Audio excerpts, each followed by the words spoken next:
നമസ്കാരം, എല്ലാവർക്കും ചാനലിലേക്ക് സ്വാഗതം. ഈ വീഡിയോ ഒരു പുതിയ കോഴ്സിൻ്റെ തുടക്കമാണ്. ഇത് പ്രൈസ് ആക്ഷൻ ട്രേഡിങ്ങിൻ്റെ കൺസെപ്റ്റും ആപ്ലിക്കേഷനും പഠിക്കാനായിട്ട് കംപ്ലീറ്റ്ലി ഫ്രീ ആയിട്ടുള്ളൊരു കോഴ്സാണ്. വളരെ ബേസിക് ലെവലിൽ നിന്നും വളരെ അഡ്വാൻസ് ലെവലിലേക്കാണ് ഈ കോഴ്സ് ഡിസൈൻ ചെയ്തിരിക്കുന്നത്.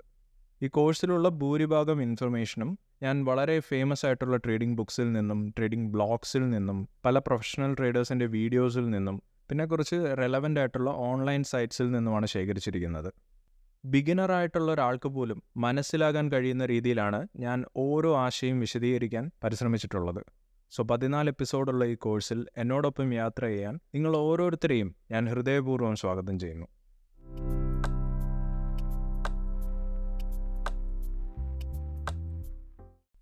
സ്റ്റോക്ക് മാർക്കറ്റിൻ്റെ ആത്മാവ് എന്ന് പറയുന്നത് അവിടെ നടക്കുന്ന ബൈയിങ് ആൻഡ് സെല്ലിംഗ് ആണ്, അല്ലെങ്കിൽ ഡിമാൻഡ് ആൻഡ് സപ്ലൈ എന്ന് വേണമെങ്കിൽ പറയാം. ചിലപ്പോൾ നമ്മൾ സ്റ്റോക്ക് വാങ്ങുകയും വിൽക്കുകയും ഒക്കെ ചെയ്യാറുണ്ടല്ലേ. പക്ഷെ നമ്മുടെ തോന്നലുകളെ അടിസ്ഥാനമാക്കി നമ്മൾ വാങ്ങുകയും വിൽക്കുകയൊക്കെ ചെയ്യുകയാണെങ്കിൽ അത് നമ്മുടെ ട്രേഡിംഗ് അക്കൗണ്ടിന് ഒരിക്കലും നല്ലതായിട്ടുള്ളതല്ല. എന്താ സംഭവിക്കുകയെന്ന് വെച്ച് കഴിഞ്ഞാൽ നമ്മൾ വലിയ ലോസസിലേക്ക് പോകാൻ ചാൻസ് ഉണ്ട്. അതും അല്ലെങ്കിൽ നമ്മുടെ ട്രേഡിംഗ് അക്കൗണ്ട് ബ്ലോ അപ്പ് ആവാനും ചാൻസ് ഉണ്ട്. അതുകൊണ്ടാണ് മാർക്കറ്റിൽ പ്രോഫിറ്റബിളായിട്ടിരിക്കാനായിട്ട് ട്രേഡേഴ്സ് ഒരു എഡ്ജ് കണ്ടുപിടിക്കാൻ ശ്രമിക്കുന്നത്. നിങ്ങളുടെ ട്രേഡിംഗ് സ്റ്റൈലിനനുസരിച്ച് നിങ്ങൾക്ക് technical analysis, fundamental analysis, quantitative analysis, അതുമല്ലെങ്കിൽ പ്രൈസ് ആക്ഷൻ അനാലിസിസ് ചൂസ് ചെയ്യാവുന്നതാണ്. ഇതൊക്കെ എന്താണ്? ടെക്നിക്കൽ അനാലിസിസിനെ പറ്റി പറയുകയാണെങ്കിൽ അവിടെ നമ്മൾ പലതരത്തിലുള്ള ഇൻഡിക്കേറ്റേഴ്സ് വെച്ചിട്ട് ഫ്യൂച്ചർ പ്രൈസ് മൂവ്മെൻറ്റിനെ പ്രെഡിക്റ്റ് ചെയ്യുകയാണ്. പക്ഷേ ഫണ്ടമെൻ്റൽ അനാലിസിസിലാണെങ്കിലോ നമ്മളൊരു സ്റ്റോക്കിൻ്റെ ഫണ്ടമെൻ്റൽസിനെ പറ്റി പഠിക്കുകയാണ്. അതല്ലെങ്കിൽ കമ്പനിയുടെ ഫിനാൻഷ്യൽസ്, ഏർണിങ്സ് ഇതിനെപ്പറ്റിയൊക്കെ പഠിച്ചിട്ട് ഒരു ട്രേഡ് ഡിസിഷൻ എടുക്കുകയാണ്. ഇനി ക്വാണ്ടിറ്റേറ്റീവ് അനാലിസിസിലേക്ക് വരുമ്പോൾ നമ്മൾ മാർക്കറ്റ് ഡേറ്റ അനലൈസ് ചെയ്യാനായിട്ട് സ്റ്റാറ്റിസ്റ്റിക്കൽ ടൂൾസിൻ്റെ യൂസാണ് അവിടെ ചെയ്യാറുള്ളത്.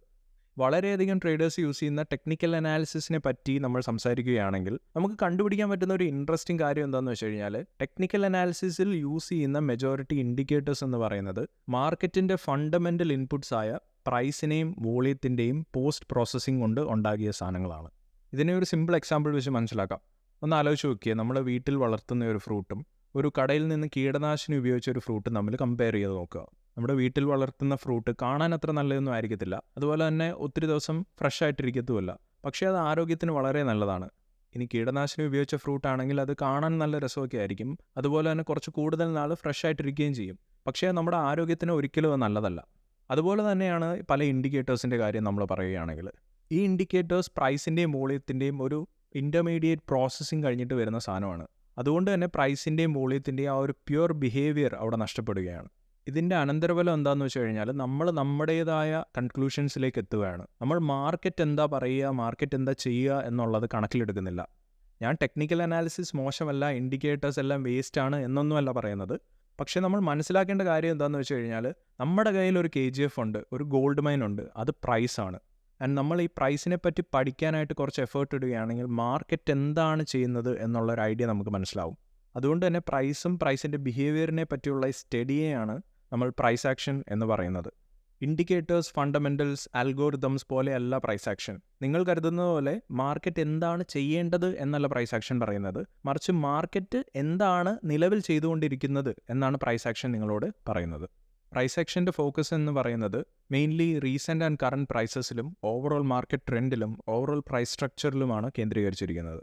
പ്രൈസ് ആക്ഷൻ എന്ന് പറയുന്നത് മാർക്കറ്റിൽ വിജയിക്കാനുള്ളൊരു ഹോളി ഗ്രെയിലോ അല്ലെങ്കിൽ ഒരു സക്സസ് മന്ത്രമൊന്നുമല്ല. കാരണം ട്രേഡിംഗ് എന്ന് പറയുന്നത് ഒരു വ്യക്തിയുടെ സൈക്കോളജിയെയും അയാൾ എങ്ങനെ ഒരു സ്ട്രാറ്റജി നടപ്പാക്കുകയും ചെയ്യുന്നു എന്നുള്ളതിലാണ്. നമ്മൾ നോക്കുകയാണെങ്കിൽ ഭൂരിഭാഗം ട്രേഡേഴ്സിൻ്റെ ലക്ഷ്യം എന്നുള്ളത് അവരുടെ വ്യക്തിത്വവുമായി പൊരുത്തപ്പെടുന്ന ഒരു ട്രേഡിംഗ് സ്റ്റൈൽ വെച്ച് ലാഭം വർദ്ധിപ്പിക്കുക എന്നുള്ളതാണ്. ഈ ഒരു പൊരുത്തം അല്ലെങ്കിൽ ഒരു കോമ്പാറ്റബിലിറ്റി ഇല്ലാതെ ദീർഘകാലത്തേക്ക് നമുക്ക് ലാഭകരമായിട്ട് ട്രേഡ് ചെയ്യാനുള്ളത് വളരെ അസാധ്യമാണെന്ന് തന്നെ പറയാം. പക്ഷേ നിങ്ങൾ പ്രൈസ് ആക്ഷൻ ട്രേഡിംഗ് പഠിക്കാൻ കുറച്ച് സമയം മാറ്റിവെക്കുകയാണെങ്കിൽ കുറേയധികം ഇൻഡിക്കേറ്റേഴ്സ് ഒന്നും യൂസ് ചെയ്യാതെ വളരെ ക്ലീൻ ആയിട്ടുള്ള ചാർട്ടുകൾ ഉപയോഗിച്ച് വളരെ കൃത്യതയോടെ നിങ്ങളുടെ എൻട്രീസും എക്സിറ്റും കൃത്യമായിട്ട് എടുക്കാനായിട്ട് സാധിക്കും. അപ്പോൾ എപ്പിസോഡ് 1 ഇത്ര മാത്രമേ ഉള്ളൂ. ഇത് ജസ്റ്റ് ഒരു ഇൻട്രൊഡക്ഷൻ വീഡിയോ ആയിരുന്നു. സോ നിങ്ങൾ ഈ വീഡിയോയിൽ നിന്നും പുതിയതായി എന്തെങ്കിലും പഠിച്ചിട്ടുണ്ടെങ്കിൽ തീർച്ചയായിട്ടും വീഡിയോ ലൈക്ക് ചെയ്യാനായിട്ട് മറക്കരുത്. ചാനൽ സബ്സ്ക്രൈബ് ചെയ്യുക, അതുപോലെ തന്നെ ബെല്ലൈക്കണും എനേബിൾ ചെയ്യുക. അതുവഴി നിങ്ങൾക്ക് ഇനി അപ്ലോഡ് ചെയ്യാൻ പോകുന്ന പുതിയ എപ്പിസോഡുകൾ മിസ് ഔട്ട് ആവത്തില്ല. അപ്പോൾ 2ാമത്തെ എപ്പിസോഡുമായി ഞാൻ നിങ്ങളെ ഉടൻ തന്നെ കാണും. അതുവരെ ഗുഡ് ബൈ.